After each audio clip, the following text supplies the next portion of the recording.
right, hello everybody. My name is Eileen Dover, drag queen extraordinaire, transgendered activist, and as you all know, performer, writer, and host of many, many things here in New York City.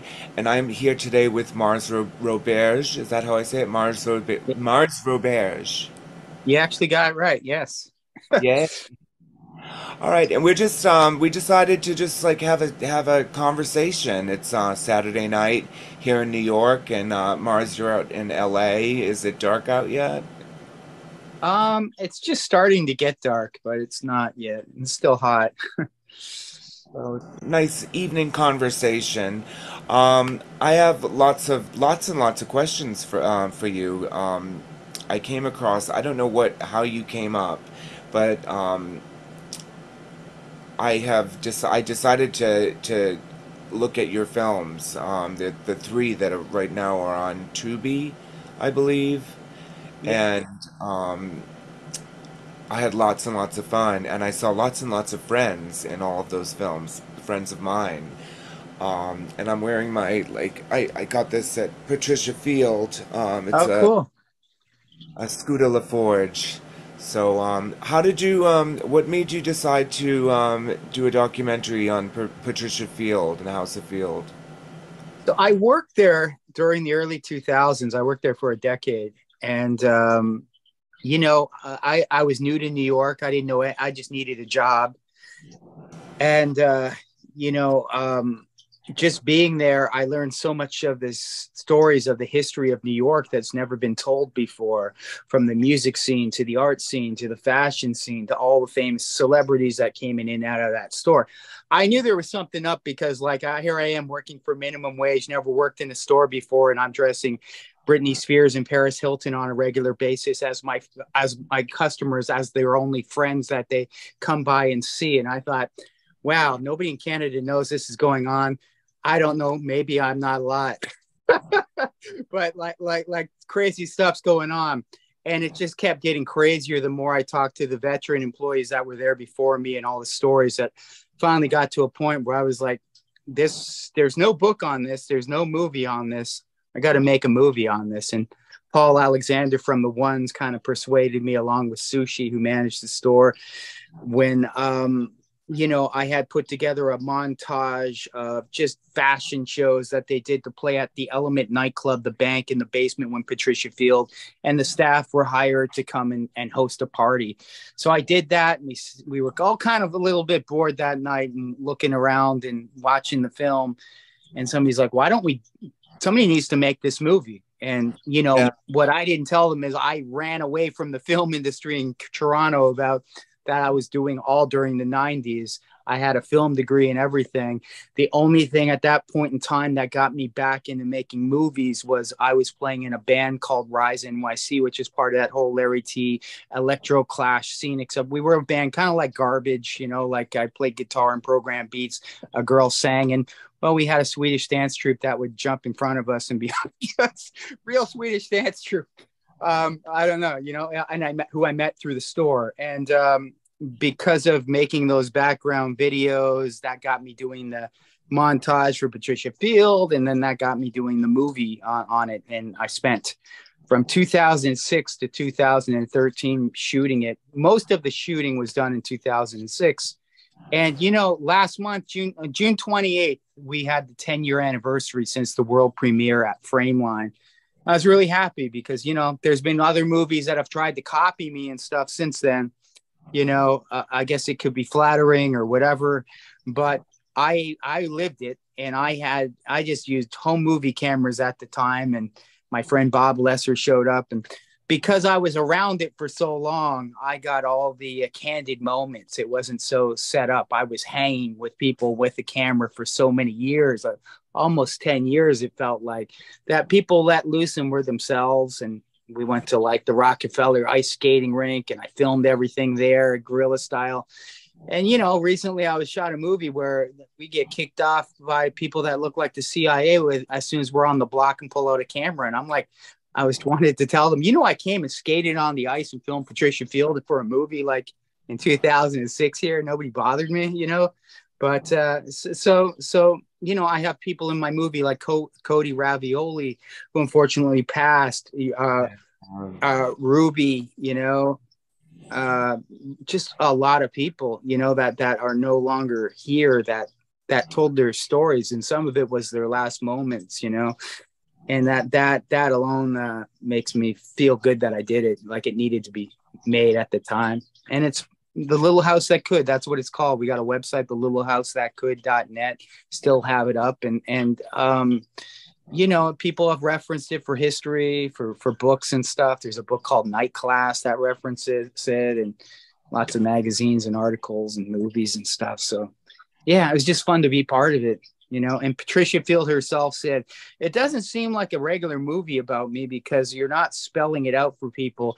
You just assume they know everything and they're part of the group, and you bring them on the journey. And that's kind of what I did. It's like, I don't want to spell out, what is a drag queen? What is a Sex in the City? What is this? Let's just go hang out with the House of Field, go to a ball, go voguing, go ice skating, hang out at parties, watch some smoke weed, and hang out at her Christmas parties at her house, and then like slowly get the stories of how this movie, how the world basically helped people like Keith Haring and Michel Basquiat and like Klaus Nomi, and you know, it was like a thing, and it's never stopped, you know. And she still has her little museum that's still going on.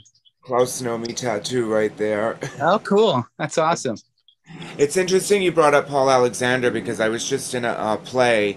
We ran for 3 seasons, were extended every time, sold out every time, and Paul Alexander did the fashion for the play. It was called The Village, a Disco Daydream, and Paul Alexander was our dresser, and he did all the costuming for the play. And I've known Paul for years and years and years and years, 30 years maybe, and he's just a New York staple. It's amazing that it doesn't surprise me that he was there at the beginning to, like, you know, nudge you and say, hey, you know, Yeah, Paul is super cool, and he used to do the windows at Patricia Field along with Artie, who did another window, and him and JoJo Americo would do the windows together, all these styling windows.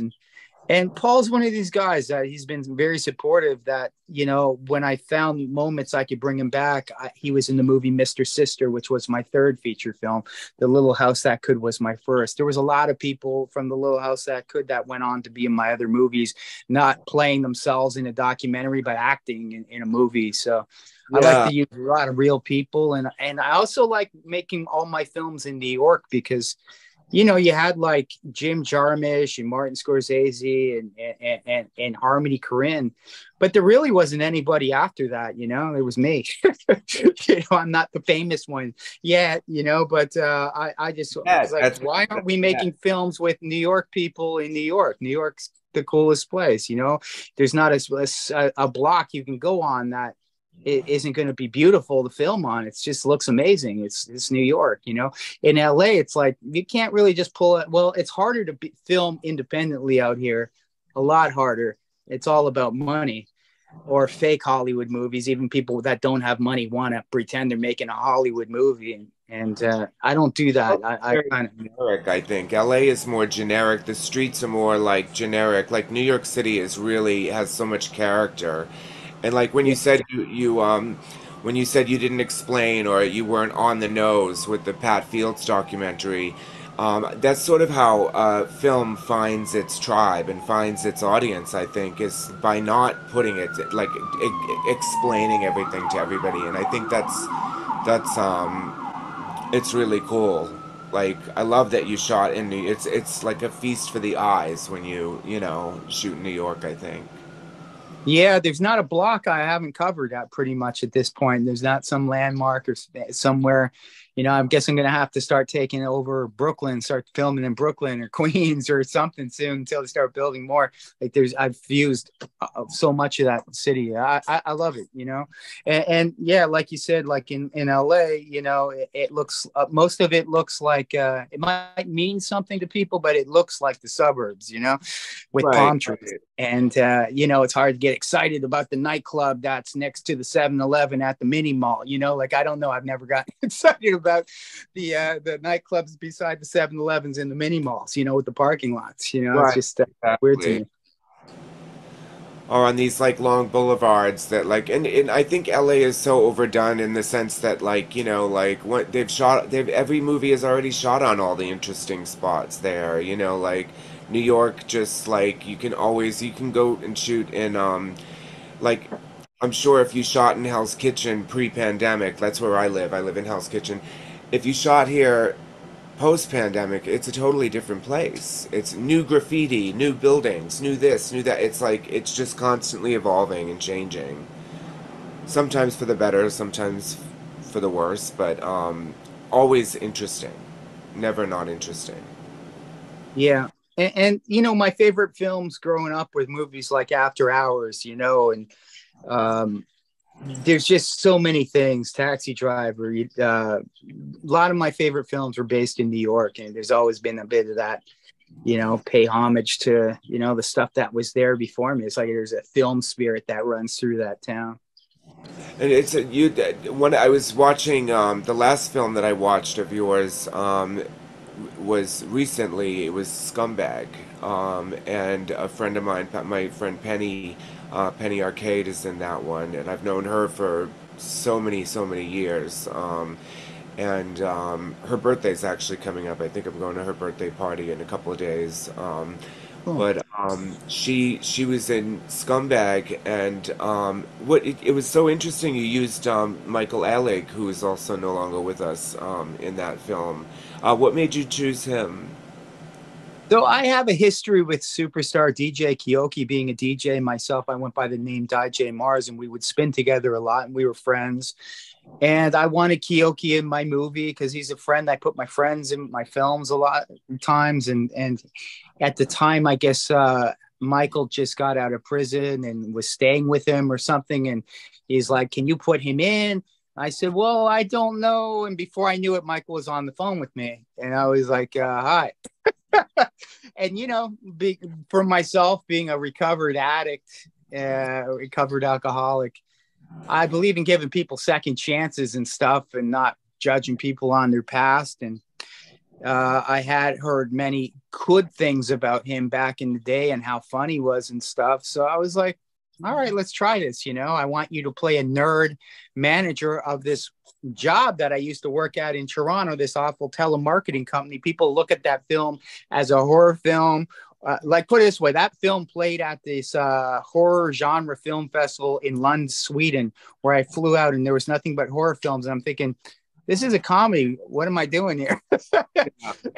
And they were like, oh, it's like a horror office, And I said, well, actually, I didn't write much of this. This was my life. Everything you saw in that movie really happened. That awful office was really there. And I had a lot of trauma from leaving it, Is like that a thing? eventually. Like, I worked in telemarketing too. Is that a thing that all artists do? Like, is that like a rite of passage? It seems like a lot of artists are telemarketers at some point in their life. Yeah, I did that when I was in Toronto, and like in the movie, if you watch the movie for people out there, there's a scene where the main character, who is Phil, he's a DJ at night, and he admits that he had a job as an editor for a film company, and they asked him if he wants to party or have a career, and he asked to use the restroom, and he left.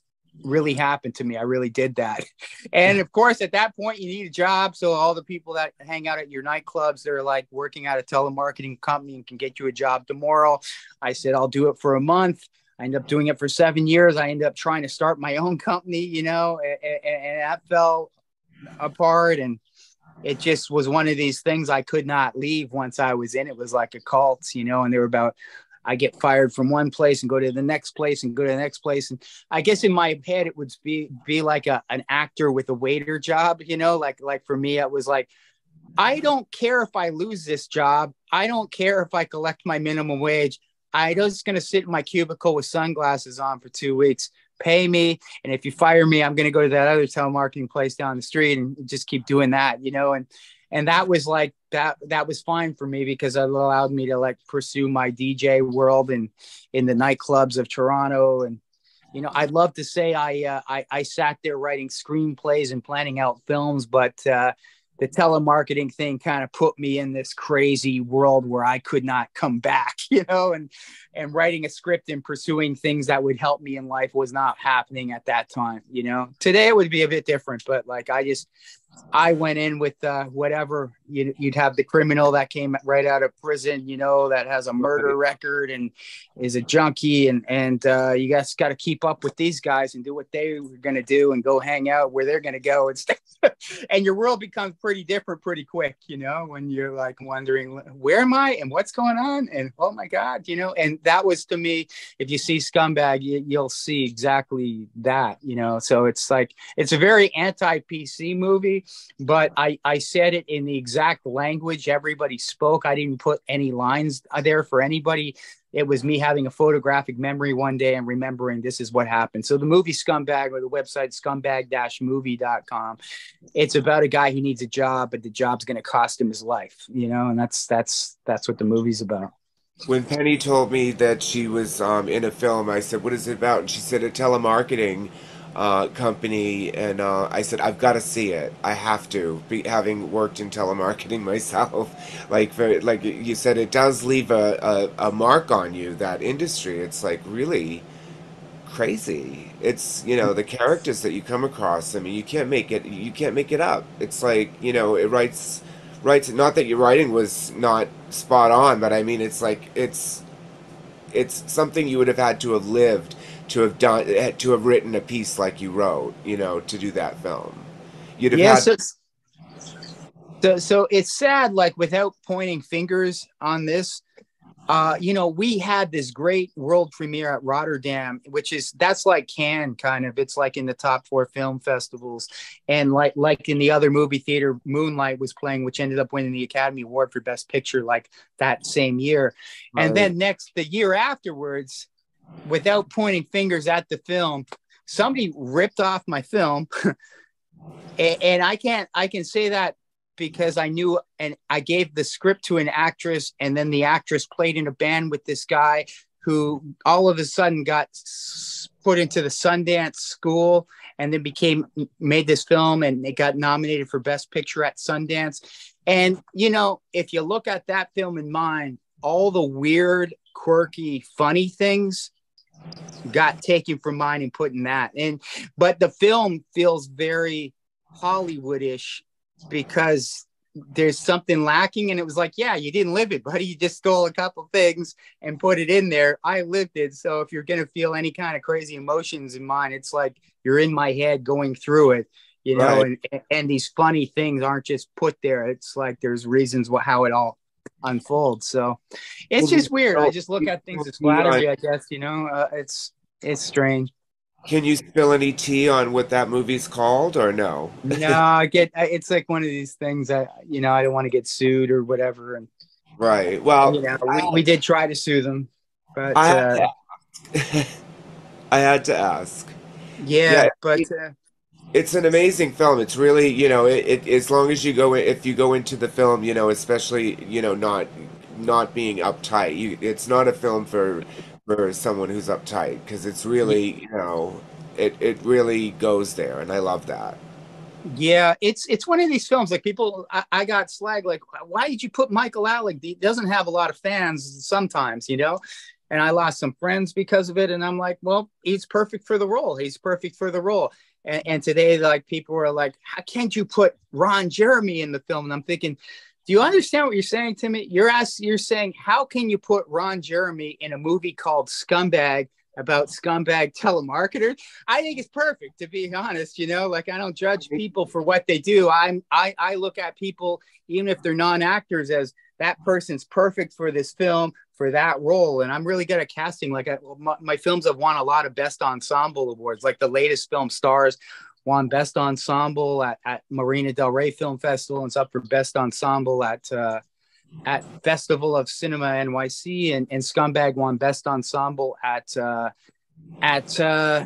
Best Ensemble at Queens World Film Festival. And it was funny because the year it won Best Ensemble, we were competing against a film that starred Natasha Lyonne, Zoe Kravitz, all these A-list top 10 actors.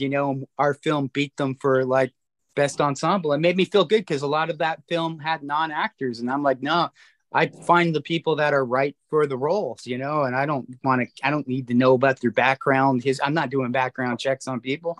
So that's, yeah, I was happy with it that way. And, yeah. Yeah, no, I found that like especially like in the New York scene, when people cast people from the scene, you know, like you cast in Mr. Sister, you cast Her Royal Highness Princess Deandra. Love her. So campy, so fun, so over the top. You know what I mean? Like who else, you know, it's just it see the people that were in the scene when I was in the scene back in the 90s and you know and early 2000s and stuff like that. They're so much fun and they can act and they can do, I mean, you know, going out every night of the week and you know being a club kid or being a drag artist is acting. So I mean, I think it's great that you cast those people and that you know and Yeah. So sorry. Deandra was one of those people that she's just like super nice, you know. And I remember her magical words, "Don't worry, I won't sue you. Do whatever you want." I remember her saying that about release forms and stuff. And she, like all the people that you're mentioning, that the thing is, they're all from the first film in a way. Like when I did The Little House That Could on Patricia Field, Penny Right. Arcade was my customer there, and that's how I met her. I didn't even know what she did. I didn't know she was a Warhol superstar. I just knew her as this cool lady that would come in and talk to me with a cool name. So I cast her. I found out all the stuff afterwards, but it was one of those things. And Deandra was, you know, Cody's best friend and was always hanging around the store. And I remember her at Lucky Chang's. And I thought, you know what? When I was making the movie Mr. Sister, that was a fictional movie, but it was based on daydreams I had while I worked at Patricia Field when I kept hearing about everybody doing their drag shows. And I thought, well, if I had a drag show, it would be this, you know? And I thought, why don't I do a movie about a straight drag queen that has no business being in the drag scene, that just ends up there by accident, you know, and has his caring community help him out for his own dreams he wants to do. And that was how Mr. Sister came about. And all the people that I wanted to play the character that Deandra played, in my head, I was going to play them clips of Deandra and say, I want you to be like Princess Deandra. I want, like, that was what I was thinking. And I'm like, it just dawned on me. I'm like, why do I want somebody to be like somebody? Why don't I just ask that person, can you be in my Yeah. film? Because I'm going to have somebody trying to be you if you're not in my film. And she was totally cool with it, to the point I ended up casting her in the latest film Stars as well, you know? So there's always kind of an intertwine between my films, and it kind of starts with that first one and just keeps building out, you know. So you sort of summarized Mr. Sister by talking about how it's there's a straight the straight drag queen who sort of ended up by happenstance, and it's kind of it's really great topically right now with everybody launching it, you know, against the trans community and against the drag community. It's kind of like it shows how caring and compassionate and how amazing that community really is, juxtaposed to all these news, all this bullshit that's going on in the news about, you know, how drag queens and transgender people, how we're all like, you know, bad for children and like, you know, corrupted and pedophiles and all this other stuff. And that movie is very, you know, like right now that movie shows, you know, the true side, I think, of that community, which is that we're very warm, accepting, and supportive. Um, Moving into your next film, that is Stars. What is that? What is the film about? Um, So believe it or not, again, Patricia Field, I'm working there. I meet this flamboyant Israeli playwright named Apollo Braun, who's a club kid from Israel. His real name's Doron Bronstein. He was wanting to pursue music. I was wanting to pursue music at the time. We stayed close. We disappeared. I'm living in Los Angeles now. I'm making films. He's back in Israel. He heard I was doing films and sent me a whole ton of books and plays and that he wrote and videos. And I read all these and I really liked the movie, the one Stars. And it's based on a play that he wrote that's never been performed once He's like, do whatever you want with these. And I was like, well, I think I like to make films on a budget because I'm working, usually on the micro budget level, Right. and I saw this as a film I could do. And at the time, you know, I was getting pigeonholed into only making films about drag queens or only making films about scumbags. I'm like, why don't I do a black and white film where the entire cast is women, as well as the transsexual, Sophia Lamar, you know, Yeah, I saw and Sophia's name there. I was like, yeah, yeah, who I knew from the store from back in the day, and I changed a little bit of the script, but not too much. And it's my first time doing somebody else's story. And how it came about is I was showing Mr. Sister at the world premiere at Dances with Films, which is the biggest independent film festival in Los Angeles. It happens at the Chinese Theater. We were the closing night film. And during the week of that, the film festival sent me an email and said, all the people that have films playing this year, you're allowed to enter this contest for free by a company called We Make Movies, and the contest is called Make Your Feature. And if you pitch these people your idea for a movie, if you win, they'll give you $25,000 to make the movie. Like, they'll pay for the movie with sponsorship. And I was like, wow, the people have been planning this out all year. I've only got a week. I thought, well, I call up my friend. I'm like, look, if we're going to make your movie, this would be how it could get made. You want to do this? Well, turn your play into a film. He said, okay. And then it was kind of like being on American Idol after that, where I had to go through over and over competing against people on these video pitches and putting together things. And I ended up winning. I was the first one to win. There were two other films that won as well. And, before we knew it, we went and shot this film last March, in New York, a year, like in 2022 March is when we shot it. And, we finished the editing early 2023 and had the world premiere at Winter Film Awards International Film Festival and in New York at the Cinema Village movie theater. And I've just been touring with that ever since. And it stars Rod Digga, who I met at the store. It stars my wife, Deborah Hayden, who was also in Scumbag and Mr. Sister. And it's my first black and white film. And it's my first serious drama.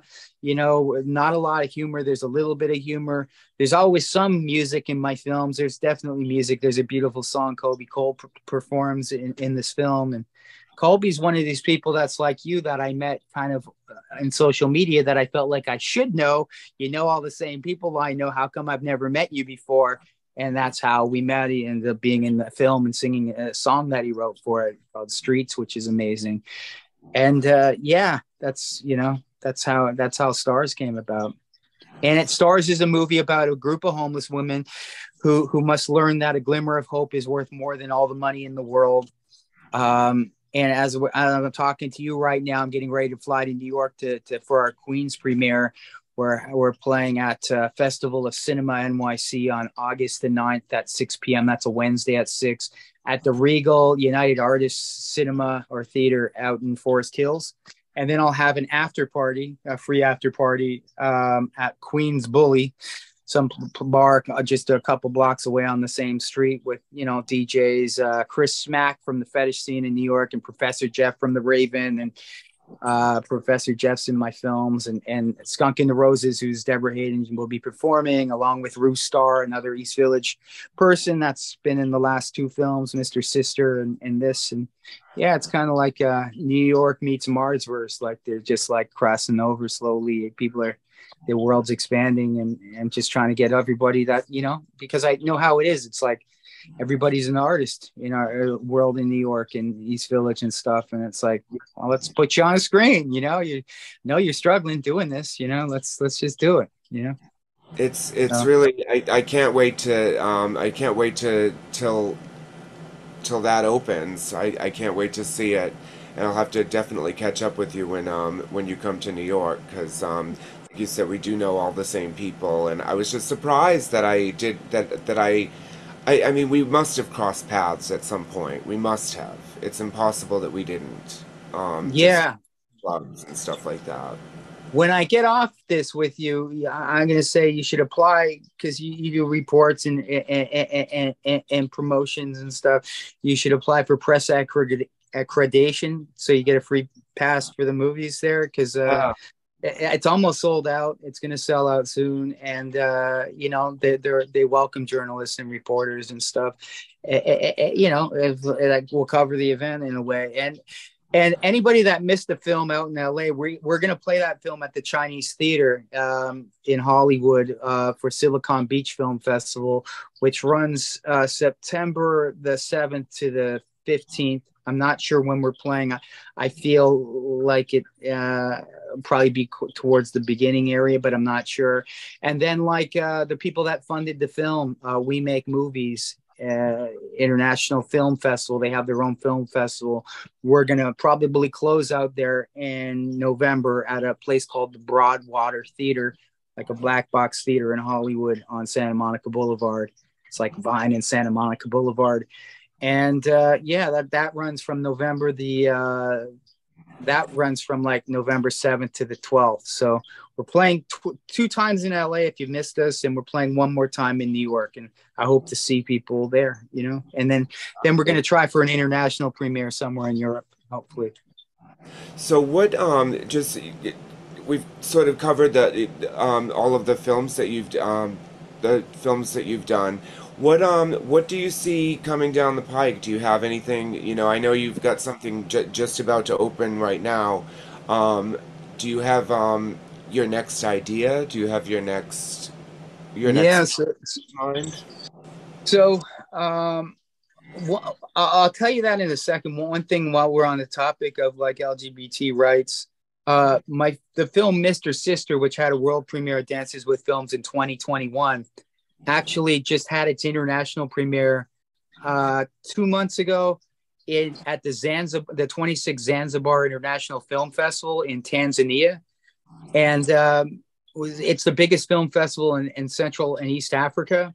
And what I didn't know is going into it, because I didn't fly out. I would have went, but tickets were started at $2,500 just to fly there, and this is a country that's not going to have the money to put me up and fly me out.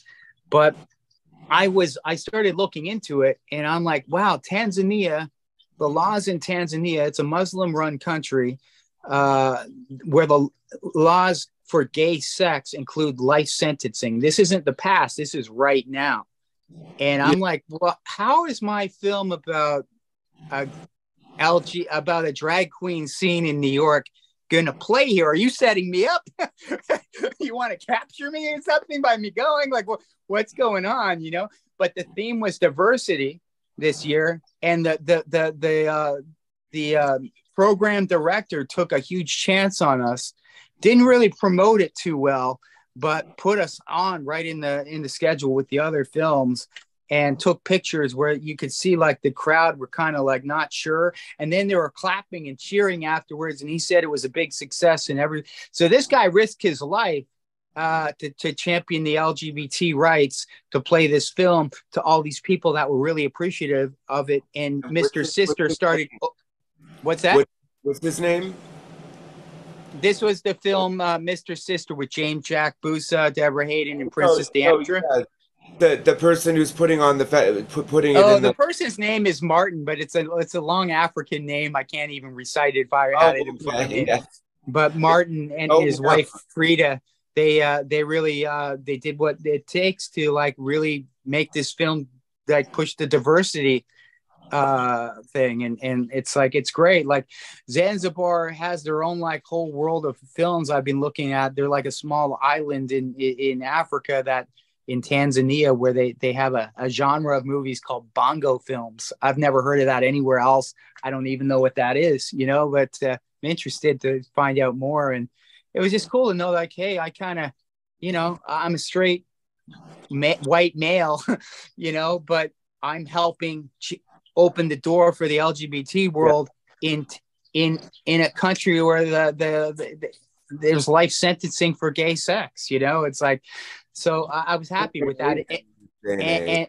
And the little house that could raise money for AIDS awareness in South America at this thing called Cinema Mostra AIDS. And So when I can help, I will. And part of it is I was a suicidal gothic kid from Toronto that was down on my luck, wanting to end it all, and moved to New York to kill myself where the Welcome Back Kotter credits on the come up in that Brooklyn schoolyard, watching Yeah. TV. Next thing I'm in New York. Next thing I need a job. Next thing the drag queens take me in and nobody's hitting on me or being weird. They treat me like a family. I'm going to Christmas parties and I'm calling Di J Mars. I'm working with Amanda Lepore who's saying, "Hi, Di J. Are you?" I'm like, I'm the Antichrist of dance music. Oh, hi, I'm the #1 transsexual in the world. And we don't question each other. Oh, yeah, this is my friend, the Antichrist of dance music. This is my friend, the #1 transsexual in the world. And like it was really open for this dreams. Like it was like, be whatever you want to be, and we'll say you're that too, and we'll get behind you and say you're that. And my life took off from there. And because of it, I always owed back to this world that saved me. And that's why I've kept bringing in the people from that world into my films and trying to, champion it. And not just stay at like gay film festivals, although like Little House That Could had a world premiere at Frameline, which is the oldest gay film festival in the world out of San Francisco. But my other films are like, I want people to see this stuff that's not exposed to it, like in Tanzania, right. So yeah. So going with what you were asking me a question, I got sidetracked off of it, but yeah, I have 5 feature film scripts that I'm pushing right now. One of them I actually started shooting before the strikes and everything happened. I didn't stop because of the strikes. I just stopped because I needed to film a couple people that I would never get on screen again when I could. And from there, I've applied to grants and co-production markets at these big film festivals in Europe, and I'm talking to people, and I'm open, man. When people are like, "Hey, maybe want to invest in a film," I'll go to them. I have gone to people. I've gone to the Mexican cartel. I've gone to drug dealers. I've gone to rich people that are bored. I've gone to everybody, and I'm like, I believe in my films 100%. It's like, I will pay you back. I need to get this made. And stuff. And I'm applied to grants and stuff, like, because I believe in my films and I got nothing to hide. And if things don't work out on the financial end, people know what's going on usually, like, yeah. I'm the first one to say, "Come to my apartment, see how I live," but we're going to get a movie made. It's going to play at great film festivals. You're going to win awards. And that's what my track record says. 10 years, I've made 4 feature films that I wrote, directed, and produced and edited. I even first AD my films now. And, I know how to make films inexpensively, and I'm not talking about ripping people off. I just know how to make films inexpensively, to the point where I've taught a master class at New York University's Tisch School of the Arts recently, and I taught at Winter Film Awards. And it's just from learning. The less you know, the better, because then there's no limits on what you can do. I see people limit themselves all the time, and these same people are going to be talking about the film they're going to make for the next 20 years. It's like, all right, well, good for you. I've just made 4, I'm going to keep going. So, but this next movie is, I always like to challenge myself. I'd like to be able to be the guy that made a film in any genre you can think, because I don't want to be limited to one thing. So my next film, I'm tackling the horror genre. It's like Creepshow. It's a 5-story anthology, and it's all body horror. I'm from Toronto. The body horror king is Cronenberg, who's from Toronto. And I'm like, this is a little bit of an ode to him, but they're original stories. And, that it's narrated by, I'm trying to keep a lot, I'd say like a 75% all Black cast too. I've never done that. It just started off that way by accident. And I'm like, yeah, wonder if I could keep going with this for a little bit, Not to say I'm going to limit it to only Black people, but I'm having put in a lot of Black people in my film because I know a lot of Black people. And I filmed it in like right next to Compton, in the bad part of South Central, in a rainstorm. The only time it ever rained in LA, it seemed, at the worst rainstorm one night where it looked like Transylvania. And my narrator is Freeway Rick Ross, who they. I don't know if you know who that is, but he was the one who funded the Cuban Missile Crisis through dealing crack for the CIA and during that whole Peter North thing. And he got himself out of the prison system by Yeah, there's been a lot of movies made on him. Rappers, like famous rappers, have called themselves after him and stuff. But he's reformed. He's like changed his life. He's a motivational speaker now for children, and he's written a lot of self-help books. And he's like a new path. And my path with him crossed, and I'm like, I want you to be in my movie, you know, and I want you to be the narrator. He was going to produce a film. We were going to produce a film about these famous rappers from the early '80s, and it fell through. And I was like, ah, man, I was looking forward to working with you. And he was like, I was looking forward to working with you. Got this idea, this crazy dream about this horror movie. And I called him up. I'm like, can you be the narrator? You know, and he's like, yeah. So I got him narrating. I got Rod Digga, who's is one of the stars of Stars, you know, one of the first legendary rappers. She was in a group with Eminem and Busta Rhymes and Fugees, everything. She's been around forever. And, you know, it's kind of cool because it's the 50th anniversary of hip hop. So I did the punk thing. Diversity is a thread through, like diversity is a big thread through your through all of your films. You keep it diverse and Yeah, and they're movies like people are worried about, you know, they're worried about certain things in the industry right now, but I'm not worried myself because all my ideas are my own original ideas and I try not to copy anybody else. So I got 5 feature films ready to go, like, and a lot more ideas and a lot more story outlines. But I got 5 finished screenplays that I want to do, and they're all different genres. But this one that I started shooting already, I gotta finish that, and I'm excited about it. It'll be my connection with visual effects. I haven't been a big visual effects person in a while, but you know, I have friends that do that will help me out, and I want to make it like a film kind of like those early Alfred Hitchcock movies or the Twilight Zone TV show. It's like in that vibe, you know. So it's like the original stories is going to be shot well, the acting is going to be well, and yeah, and it goes back to this guy telling these kids these scary stories on a street corner and a rainy night in like Compton, you know, and it's like Tales from the Hood, except Tales from the Hood was kind of very focused on funny.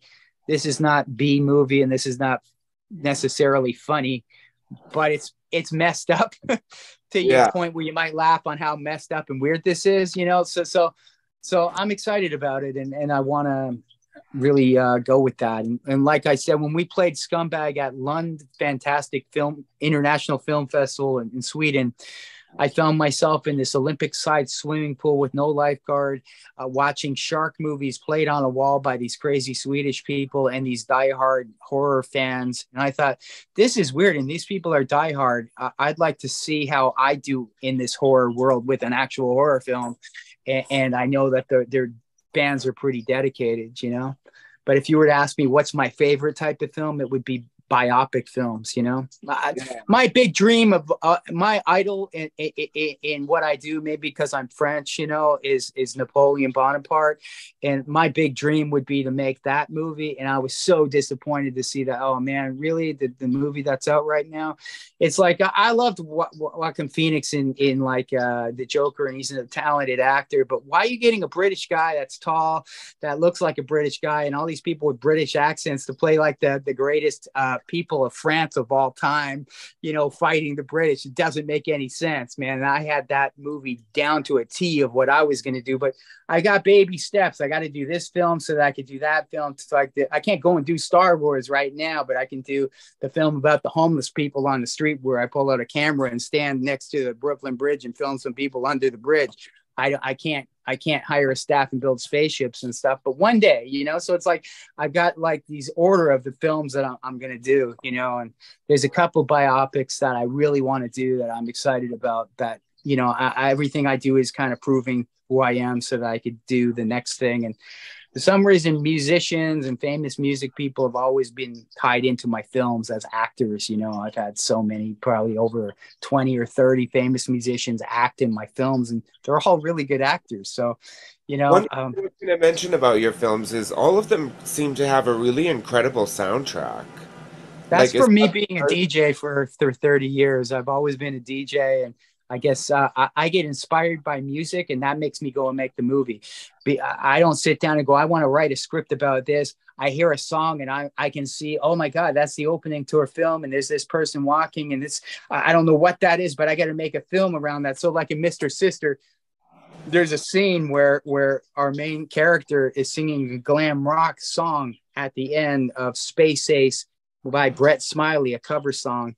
And Brett Smiley was a friend of mine in New York who was like, you know, he was supposed to be the next David Bowie back in the day. Like the Rolling Stones manager managed him, and he was a little kid, and things fell apart for his career, and he was like being that close. And when he died, I'm like, I got to pay tribute to you. And I love that song so much that I was like, I got to put that song in a movie. So then I put that song in a movie in my head, and then I wrote a movie backwards to lead up to that point.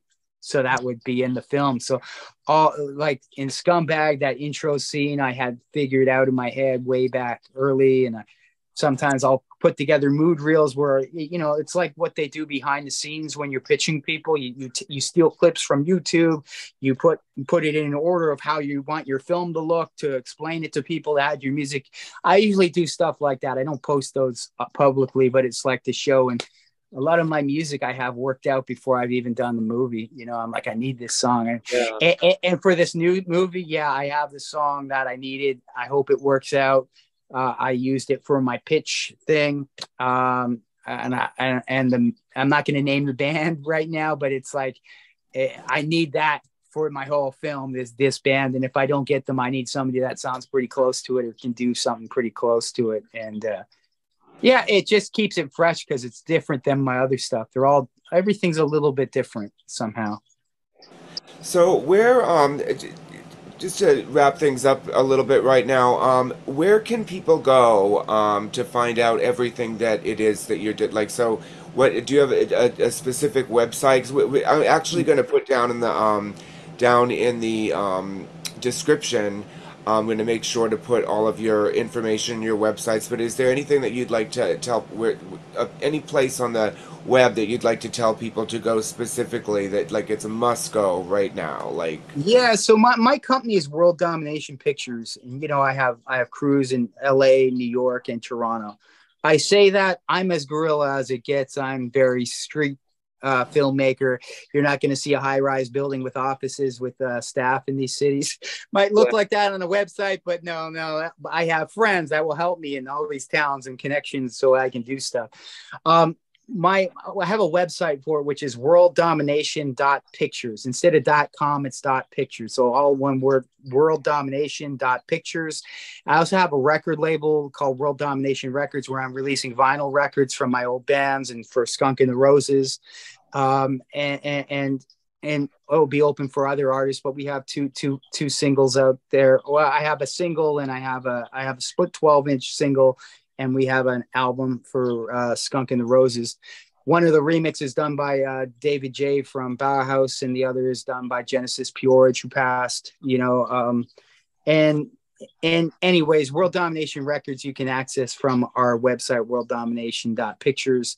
And, you know, stay current with me on my Instagram, Mars Roberge, MarsRoberge. That's my tag on Instagram. Friend with me.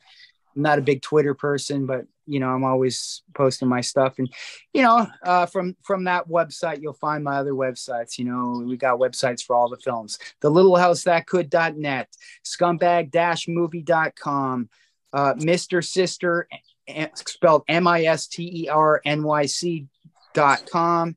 And the latest one, Stars, is directly on the worlddomination.pictures website. And that's it. You can see all my previous films on Amazon Prime or Tubi. I say that because it's a free way where you can see the films, and I do get slowly paid by you watching these films on those channels. And you know, I have Vimeo as well. If you ever want to see behind the scenes stuff, you just go to Vimeo on demand, and you can look up Mr. Sister or The Little House That Could or Scumbag. Scumbag's only available in Europe on that. It's distributed for another company, Freestyle Digital Media in North America. That's on a lot more platforms. But yeah, and I have a good hunch once we finish our tour around the end of November, it would be nice on my birthday to November 30th to put out Stars maybe on Tubi. You know, it's a SAG micro budget film, so we're not allowed to sell it, but we can put it on those AVOD platforms like Tubi. can't do Amazon Prime.